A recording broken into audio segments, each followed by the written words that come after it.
All right, Daniels. We'll talk. I'll be there shortly. Give me just a moment, though. There's more to this mission than you realize, Captain.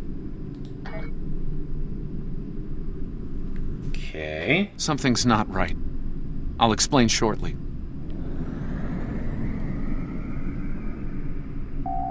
You are now in sector space. Here ships travel at warp speed between systems. Combat does not take place in sector space. Yes, you've already told me that. Let's see.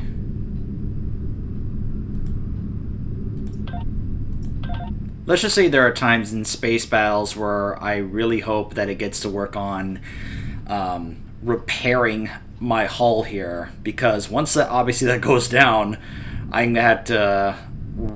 I'll die and respawn, probably a little later. But let's just say the faster my hull can regen, the longer I'll be able to stay in these fights. So I tend to try to, especially if I'm focusing on as an engineer and focus on engineering, to get my hull restoration going here compared to the amount of hull I'll have.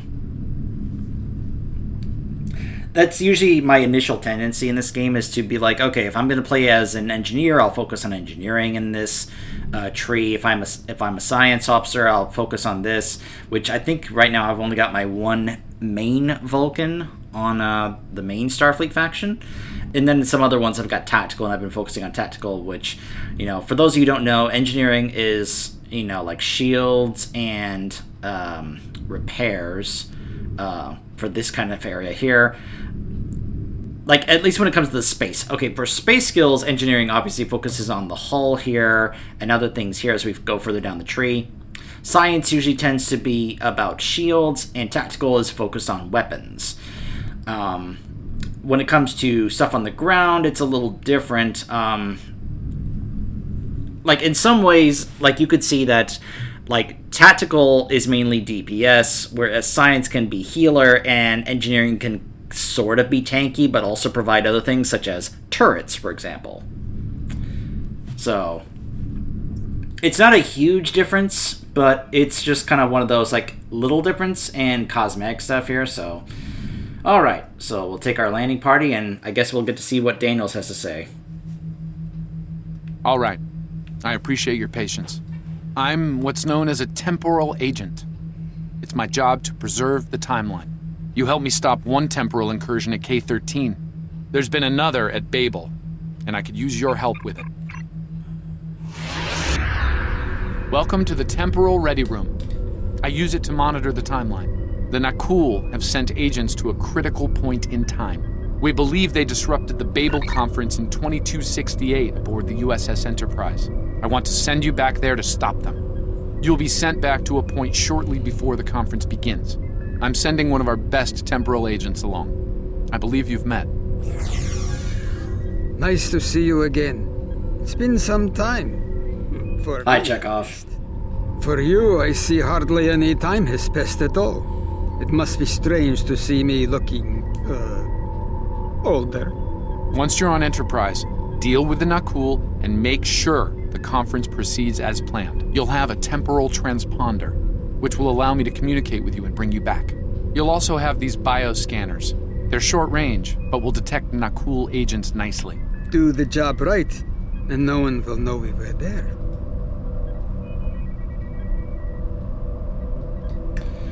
So I should talk about this a little bit.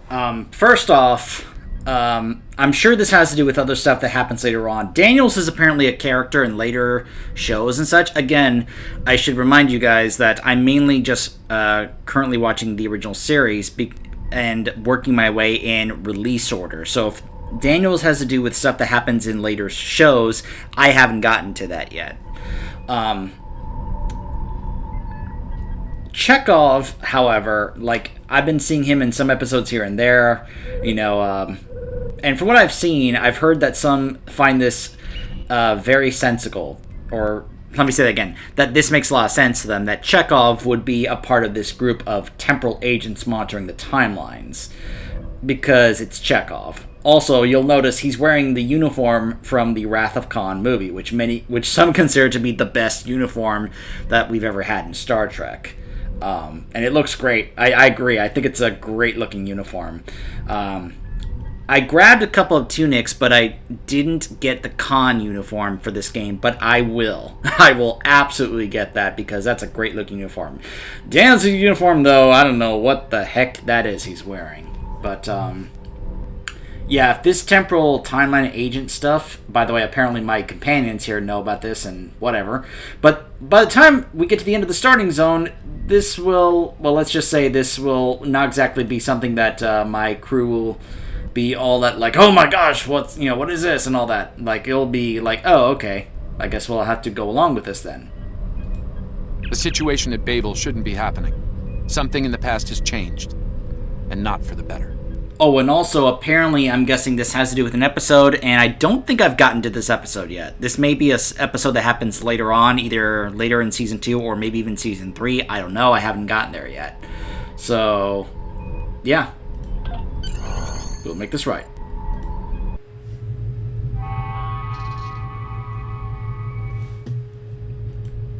Let's begin by using Enterprise's sensors to look for signs of our time-traveling friends. The computer won't have any details on the Nakul, so you'll need to recalibrate the sensors manually on the bridge. Also, a couple of other things. I have a feeling that the Nakul are apparently also something that happens later on. I haven't gotten to that yet, so I'm not really familiar with the Nakul yet. And I'm wondering if that's actually the actor who played Chekhov, but they actually brought him in to do this at his older age, considering that we are interacting with an older Chekhov here, so it would make sense that we would hear the older actor for Chekhov come in and actually play older Chekhov. So, I'll take care of it. Oh, and one more item to be aware of. Ensign Pavel Chekhov is currently on duty on the bridge, which is why I will be remaining here out of sight. As much as I would like to visit the bridge again, two of me in the same place would raise questions neither of us wants to answer. Understood. I'll leave my officers here with you too, just in case. Let's get to work. I will check with you again after you are done on the bridge. I haven't worn this uniform for some time. It's a little snug. Maybe you let yourself go a little bit in your older age, Chekhov. Now, why is Uhura sitting in the captain's chair? Because I'm pretty sure that Uhura is a little farther down the line in terms of taking over for, leadership of the Enterprise. There's Chekhov. There's Hadley. Like, those are two people I'm not familiar with. Where's Mr. Sulu? Why is he not manning the helm? Or actually, if Sulu was here, he'd probably be the one who'd actually be in the captain's chair instead of Uhura. Anyways.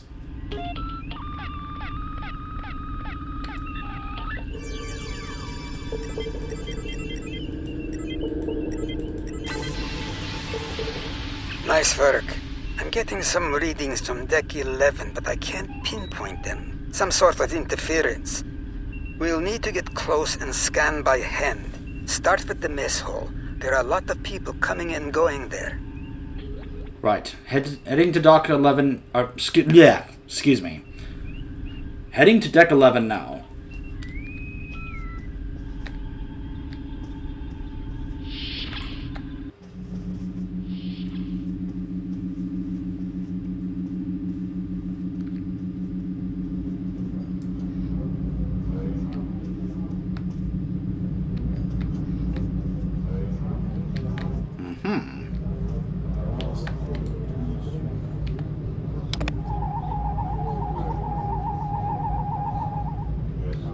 Don't mind me.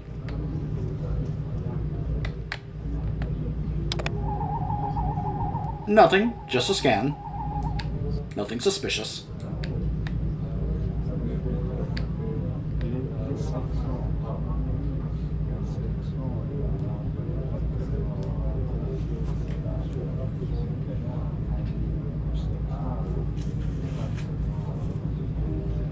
Vulcan, I would speak to you.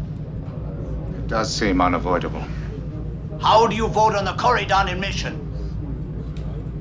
Yeah, that sounds like stock audio from the show.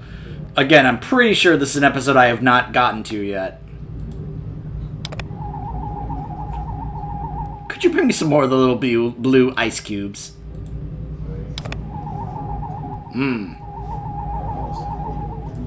Sensors are showing that one of the delegates is leaving the lounge. Follow him. He might be trying to slip out before you can get a scan. I'm on it. He won't get far.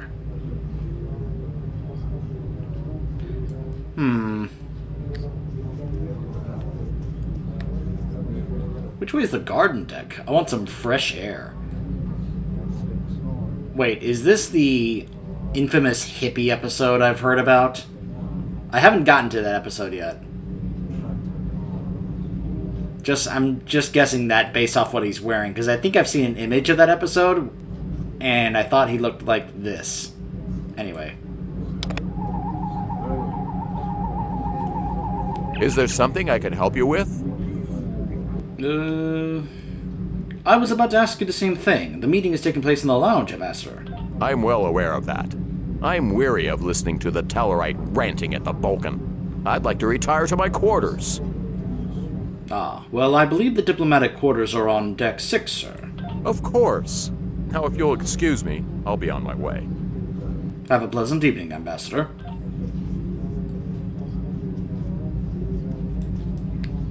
And let's go meet Chekhov.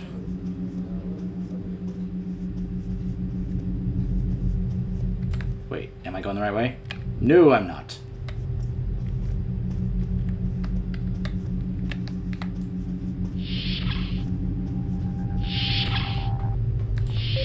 Looks like they're on the move, though I'm still getting a lot of false readings on the sensors. Let's keep checking the deck. Like the old Russian saying goes, 2 heads are better than 1. A Russian saying, is it, Chekhov? Right, let's head back to the junction and collect some readings. Like I've said before, Chekhov tends to just claim that anything is from Russia. It was quite a different time. Oops. Head back toward the reception.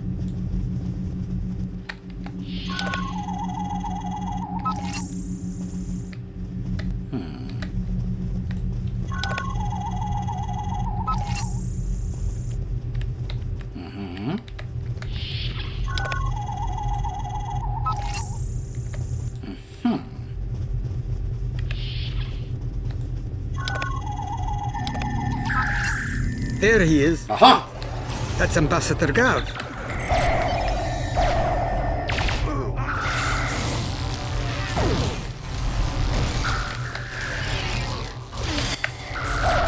I'm not even sure if the neck bench even actually worked. Likely more to go. There's nothing we can do for Ambassador Gav, unfortunately. Memory serves, Captain Kirk was attacked next, on deck 5. So, are you guys ready to see the only appearance of Captain Kirk in this game? Like, we've had other characters from the original series make appearances. Even Spock got to have a speech with us, and we got to meet the crew on, at Earth Space Rock. But we didn't meet Kirk. So, we're gonna get to see our one and only appearance of him in this game.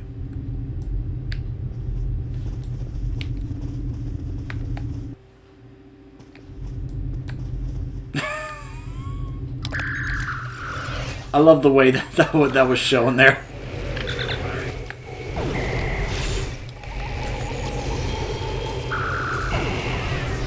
The captain's wound is serious. He'll bleed out if we don't help him. Stabilize him, quickly. Dr. McCoy will be here shortly to finish the job. Leave it to me. Behold, everyone. The only time we see James Tiberius Kirk in Star Trek Online. We don't even get to see his face. We just see him face down, and he doesn't say a single word. My guess is that they just couldn't get Shatner to come back. And, well, I don't know. Maybe they thought utilizing Kirk in some way possibly could have messed with things? I don't know.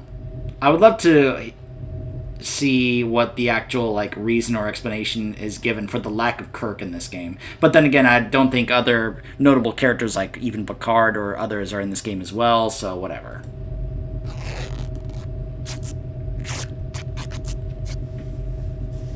Like some others are here, like we'll actually get to see Worf, we'll get to see Geordi, but yeah. Good. It looks like the captain is stabilized. We need to move. I've detected Nakul technology in engineering. We'll stop them there.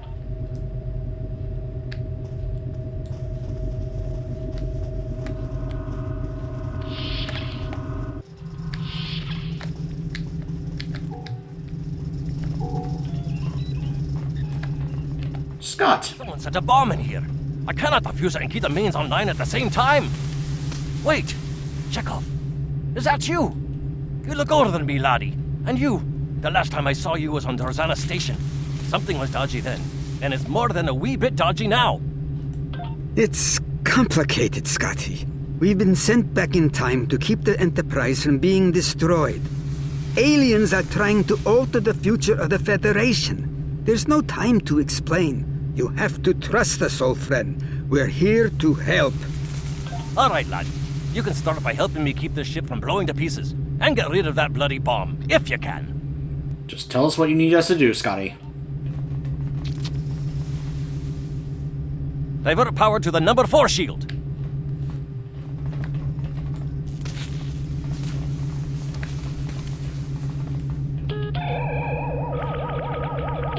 Good work. Now check on that bomb.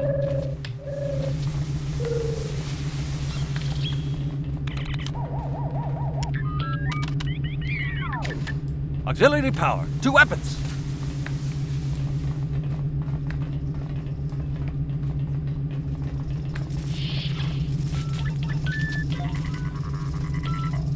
Good work. Now check on that bomb. It's a very simple little mini game here. Repair teams to Deck 11.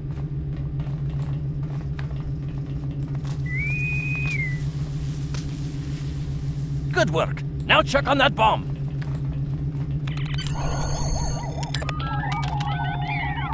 The captain's ordering me to cut the power? I see what he's about.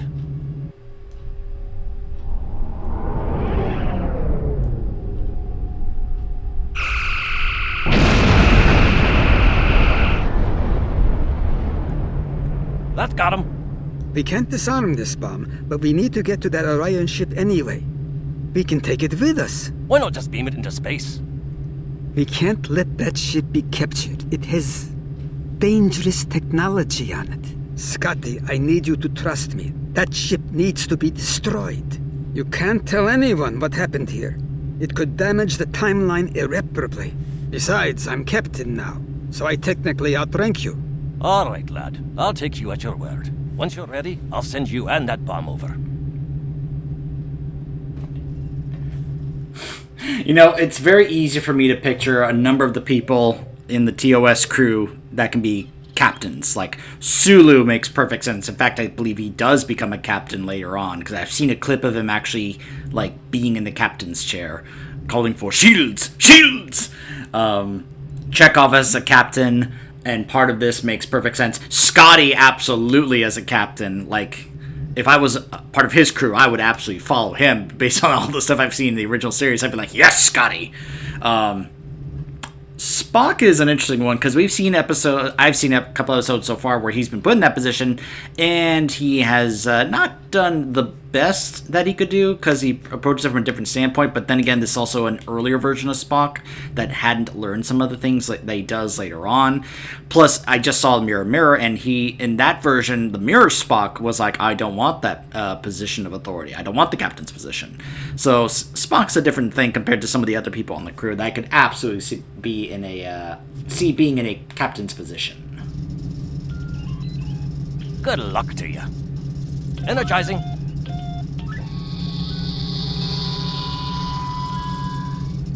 Now, what's this?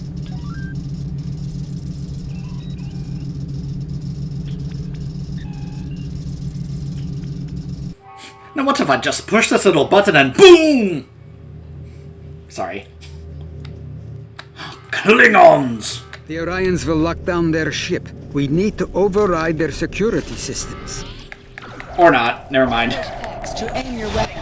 Aiming your weapon will give you a 33% bonus to damage. Yeah, there is an aim mode. Shooter mode. Nobody uses it. Like, not really.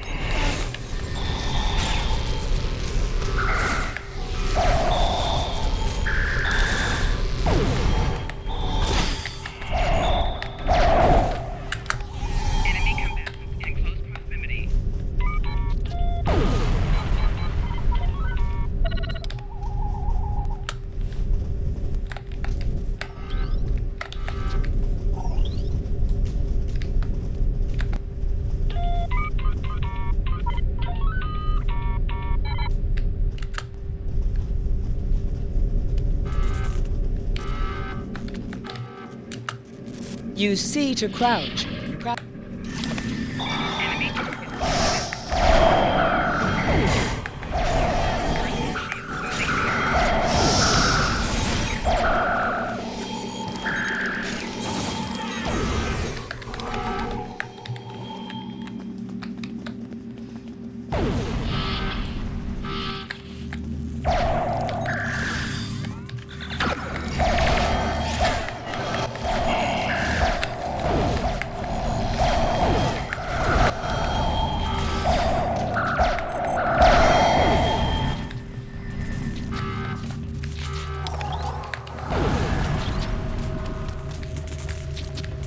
Chekhov is going to work on that. Try to attach the bomb to the Orion ship's engine controls. I'll need you to cover me.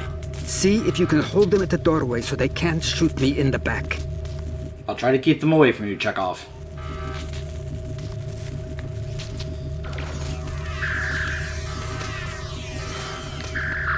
We, of course, have... Look at this. We've got 3 different turrets here.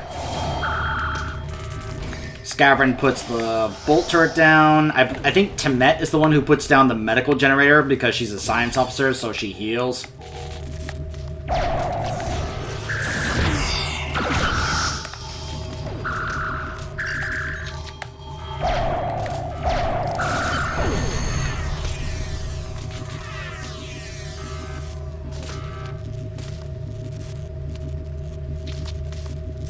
The bomb is in place. Not much time left. We need to get out of here before we go down with the ship. Tap into Daniels. Come in. Beam us up, Daniels. That's what I was trying to do just now. Beep, beep, beep, beep, beep.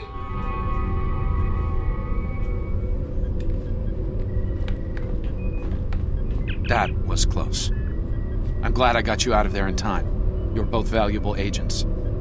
Of course, no one will know what you've done today, with the exception of Commander Scott. That being said, this won't be the strangest thing he'll see in his career. Not by a long shot. No, not at all. It might make our next meeting a little awkward. Indeed. Comes with the job, I'm afraid. In the meantime, I can send you and Captain Chekhov back to your respective timelines when you're ready. Thanks, Daniels. That was quite an adventure. I think you have the makings of a fine temporal agent, my friend. As good as it was to see Enterprise again, I have other duties to attend to. We're preparing for a very serious event, the Battle of Procyon 5. That conflict will determine the... but you don't need to worry about that now. Enjoy your time on the frontier of yesteryear, a time that will never come again. True. Thanks for everything, Captain. Until next time.